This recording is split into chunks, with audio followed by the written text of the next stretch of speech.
দেখো class 9 third summative ইভ্যালুয়েশনের life science suggestions, কিন্তু একটা কথা ভাবো, যে স্টুডেন্ট পাস করতে চাইছে, ভাবছে আরো দুটো ইউনিট টেস্ট জুড়ে সে খুব একটা কিছু করতে পারেনি, অর্থাৎ ভালো নম্বর ক্যারি করতে পারেনি, তাহলে সে কি চাইবে? পাস করতে, তাই না? তো প্রথমত তার জন্য টিপসটাকে আগে বুঝে নাও। আরো একটা কথা বলি, অন্যান্য সাবজেক্টের সাজেস্টিভ পর্ব অলরেডি ডেসক্রিপশন বক্সে তোমরা কিন্তু পাবে। এখানে আমি আগে টিপসটা দিয়ে দিই যে কোনগুলো পড়লে তুমি 100% 30 নম্বর পাবেই। দেখে নাও তো, চিত্র একটা, ছবি একটা, 5 নম্বর তো পড়বেই। পার্থক্য দুটো বা তিনটে থাকে, সমস্ত প্রশ্ন জুড়ে দুটো তিনটে থাকবেই, সেখানে 5 নম্বর শিওর থাকবে। তাহলে 5 5 10। আর অণুজীব সার জৈবিক নিয়ন্ত্রণ, এটা আমার প্রেডিক্ট, এই জায়গা থেকে 100% নম্বর থাকে। যেমন মোস্ট ইম্পর্টেন্ট ভ্যাম কি, আইপিএম কি, এর মধ্যে আরো কিছু প্রশ্ন আছে, আমি তোমাদের এক্ষুনি জানাবো, সেখান থেকে 5 নম্বর। আবার বন সম্পদ, বনজ সম্পদ আর জল সম্পদ থেকেও 5 নম্বর থাকবে। অর্থাৎ এখান থেকে 2 বা 3 পাতা, এখান থেকে 2 বা 3 পাতা, তা 2 2 4। আর পার্থক্য আমি তোমাদের দিয়ে দেবো। আর চিত্র দুটো, দুটো পাতার জন্য দুটো চিত্র করলে হবে, তবে 5টা 6টা পাতা করলেই সে কিন্তু এই 100% কি পাবে জানো? এই 30 নম্বর পাবে। লক্ষ্য করে যাও, 5 5 10 10 10, তাহলে 20। আর এইখানে তোমাদের রয়েছে 5 নম্বর বা 5 থেকে 10 তোমার এমসিকিউ বা অন্যান্য পার্ট, যেগুলো করতে হবে এটা আমি জানাবো। তো মোট এই তোমাদের 10 নম্বর 100% শিওর তুমি পেয়ে গেলে। এইবার ধরো তোমার আর যে 3টে ইউনিট টেস্ট জুড়ে যে তোমাদের প্রজেক্ট হয়েছে, সেই প্রজেক্ট থেকে কিন্তু তোমরা ক্যারি করতে পারবে। ধরো 30-এর প্রজেক্টের মধ্যে ধরো 20 পেলে, তাহলে তোমাদের মোট 50 থেকে 52 পেতে হয়। কোনো কোনো স্কুলে 52 রুলস, কোনো কোনো স্কুলে 50। তো 50 পেলেই তাহলে হয়ে গেল, তোমার পাস মার্কস চলে এলো।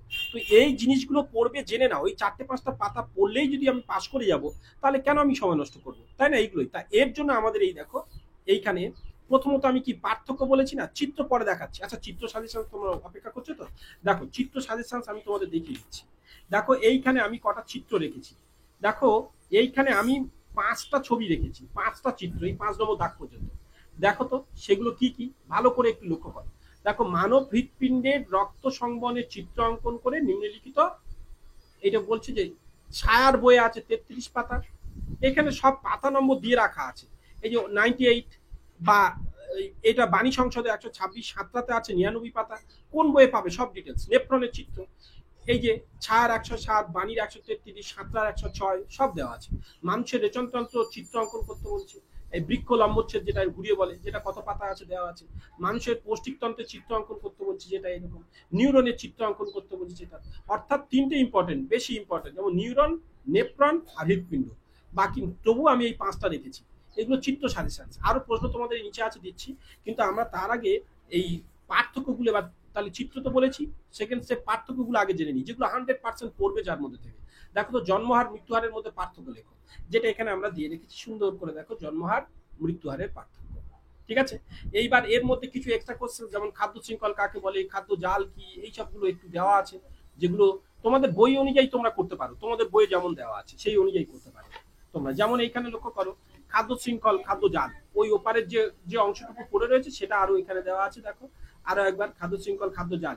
যেমন আরেকটা দেখো, এবার দেখো বেট্রিটাস খাদ্য শৃঙ্খল কি, যেটা এটা খুব পড়ে এগুলো। আবার জাইলেম ফ্লোয়েমের পার্থক্য, এটা সেই প্রথম চ্যাপ্টার থেকে ফিরে এলাম কিন্তু, ঠিক আছে? অর্থাৎ পার্থক্যগুলো আমি একসাথে করে রেখেছি, যাতে তোমরা এগুলো থেকে কালেক্ট করে তোমরা এক্সাম দিতে পারো উত্তর সহ। দেখো এখানে আবার দেখো ব্যাপন অবিশ্রাবণ।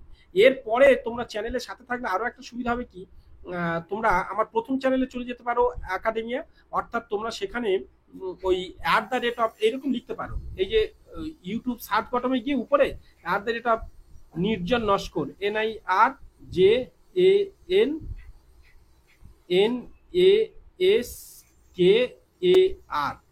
তো নির্জন নস্কর বলে সার্চ করলে আমাদের প্রথম চ্যাপ্টার পাবে, বা এই ভিডিও ডেসক্রিপশন বক্সে দেওয়া আছে। এভাবে দেখো, এই যে হলোফাইটিক পুষ্টি বা হলোজৈবিক পুষ্টির মধ্যে পার্থক্য, এটা খুব ইম্পর্টেন্ট। এখন অনেকের প্রশ্ন হচ্ছে, স্যার আমাদের তো ইউনিট টেস্ট এটা পড়ে গেছে, এটা কি ইম্পর্টেন্ট? এইরকম কিছু না, যে ইউনিট টেস্টে পড়লেও আবার পড়তে পারে, তবে পড়ার চান্সটা খুব কম থাকে। ধরো পার্থক্যগুলোর মধ্যে যেগুলো ইউনিট টেস্ট, দুটো ইউনিট টেস্ট জুড়ে পড়ে গেছে, সেগুলো একটু কম করে রাখবে, বাকিগুলো ভালো করে দেখবে, ঠিক আছে? কিন্তু এই টোটাল পার্থক্য এর মধ্যে আসবেই, তোমাদের কমন পাবেই। এবার ডিএনএ আর এর মধ্যে পার্থক্য দেখে নাও, সেখানেও রেখেছি কোনটা। এবং আমরা যাব পরেরটা, দেখো ধমনী শিরার মধ্যে পার্থক্য।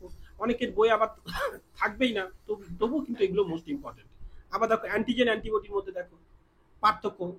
তোমার দুটো বা আড়াই নম্বর দেবে একটা পার্থক্যের জন্য, ফলে দুটো পার্থক্য দেওয়াই যথেষ্ট, হতেই হয়ে যাবে। এবার প্রোকারিওটিক কোষ ইউক্যারিওটিক কোষের মধ্যে পার্থক্য, এটাকে দেখো প্রোকারিওটিক কোষ ইউক্যারিওটিক কোষের মধ্যে পার্থক্য, এটাকে লক্ষ্য করো। তো দেখো, এবং আমরা যাব কি এখানে শ্বসন দহনের মধ্যে পার্থক্য। তারপর দেখো আলোক দশা অন্ধকার দশার মধ্যে পার্থক্য। আবার দেখো সবাত শোষণ অবাত শোষণের মধ্যে পার্থক্য, লক্ষ্য করো সবাত শোষণ অবাত শোষণ। এখানে দেখো, যাদের প্রয়োজন একটু পজ করে থেমে থেমে দেখো, বা পিকচারটাকে জুম করে দেখো। জুম করে মানে এই যে পিকচারটা দেখছো এরকম করে টাচ করলে বড় হয়, এবং আরো এরকম করলে আরো জুম হবে, বা অথবা উপরে এই যে এই দিকে থাকবে তোমাদের দেখো 3 ডট, সেখান থেকে তোমরা হাই কোয়ালিটি পিকচার থেকে চলে যেতে পারো, বা অ্যাডভান্স সেটিং থেকে ওখানে অ্যাডভান্স অপশন বলে একটা থাকবে, সেখান থেকেও তোমরা পিকচার কোয়ালিটিটাকে ইনক্রিজ করে নিতে পারো, তাহলে সেটাও ডেভেলপ হবে। কোষ পর্দা কোষ প্রাচীরের মধ্যে পার্থক্য দেখো। এইবার এখানে দেখো অণুজীব সার থেকে কিছু কিছু কয়েকটা সুন্দর করে প্রশ্ন, তার ব্যাখ্যা টাখ্যা দেওয়া আছে যেমন এখানে, ঠিক আছে। আরো পার্থক্য কয়েকটা দিয়ে রাখছি, লক্ষ্য করো। এই যে ব্যক্তবীজি গুপ্তবীজির মধ্যে পার্থক্য, এটাকেও দেখো। তো তারপরে আমরা একটু যাব, দেখো এই যে এইখানে দেখো মস বর্গ ফার্ন বর্গের মধ্যে পার্থক্য, লক্ষ্য করো। মস বর্গ ফার্ন বর্গ দেখো।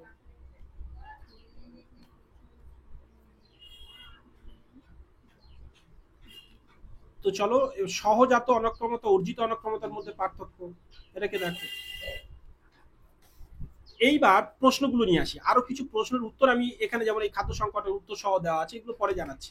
আরো দেখো প্রশ্নগুলো যেগুলো আমরা তোমাদের এই একটু আগে জানালাম, চিত্রগুলো ইম্পর্টেন্ট, এবং এর সাথে সাথে যেগুলো থেকে পড়বে 100%, তাহলে সেগুলো কেন বাদ দেবো, তাই সেইগুলো আমি এখানে মার্ক করে রেখেছি। যেমন জলসম্পদের ব্যবহারগুলি লিখতে বলছে, জলসম্পদের 3টি ব্যবহার ও সংকেত, মানে সংকট। ছাড় বই 142, বাণী সংসদে 167, সাঁতরা বই 139, যে বই ফলো করবে দিতে পারবা।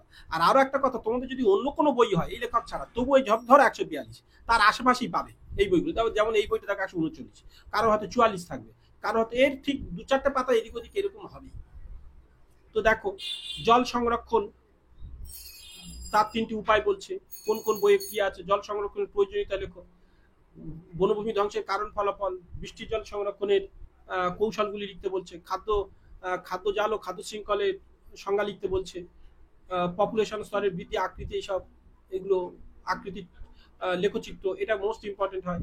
ধৌতিকরণ কি, এটাও খুব ইম্পর্টেন্ট হয়, একটা দুটো খুবই ইম্পর্টেন্ট কোশ্চেন। জৈবিক, এখানে যে কটা প্রশ্ন আছে, এই যে জৈবিক নিয়ন্ত্রণ বানানটাই দেখে নিও, তার সুবিধা অসুবিধা। এখানে যে কটা প্রশ্ন আছে, যেমন এই জৈবিক বানানটা ঠিক, তো এগুলো কিন্তু 100% ইম্পর্টেন্ট, একদম এর বাইরে পড়ার দরকার নেই, এইগুলোই এখানে এই অপশনগুলো থেকেই।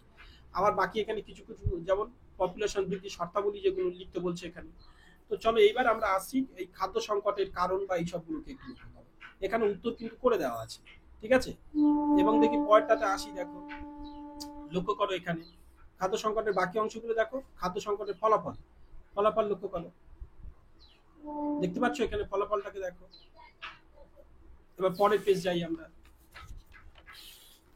তো দেখো এখানে অণুজীব সার কাকে বলে একটুখানি দেওয়া আছে, আর 10টি পার্থক্য এখানে আবার দিয়ে রেখেছি, যেখানে ওখানে পার্থক্যগুলোর পেজ, যাদের অসুবিধা হবে ওই যে পার্থক্যগুলো আমি করে রেখেছি, তবু এখানে পার্থক্যগুলোর পেজ নম্বর বসিয়ে রেখেছি, এখানে দেখে নাও পার্থক্যগুলোর পেজ নম্বর, যার যেখানে লাগবে সেই পেজগুলো দেখো, এখানে কোন কোন পেজ লক্ষ্য করো, ঠিক আছে।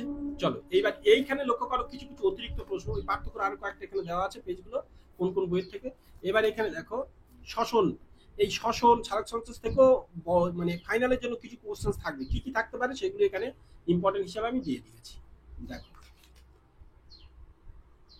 তো চলো সবার এক্সাম ভালো হোক, এটুকুই কামনা করছি। অন্যান্য সাবজেক্টস এইরকম ভূগোল বা অন্য কিছু সব একটার পর একটা পাবে, বা অন্যান্য সাবজেক্ট অলরেডি তোমরা পেয়েছো, যেমন বিজ্ঞান আমি ভৌত বিজ্ঞান আমি তোমাদের জানিয়েছি আছে, এমনকি ম্যাথস তোমাদেরও জানিয়েছি, ম্যাথসও জানিয়েছি। তো সাথে থেকেও সবার এক্সাম ভালো হোক, এটুকুই কামনা করি। বাংলাও জানাবো তোমাদের, ম্যাথস কিন্তু সাজেস্টিভ পর্ব টিপস সহ, যেমন কোন কি টিপ করলে পাস করবে তাও ডিটেলস আমরা জানিয়েছি। তো ফলে সবার এক্সাম ভালো হোক, এটুকুই কামনা করছি। Best of luck.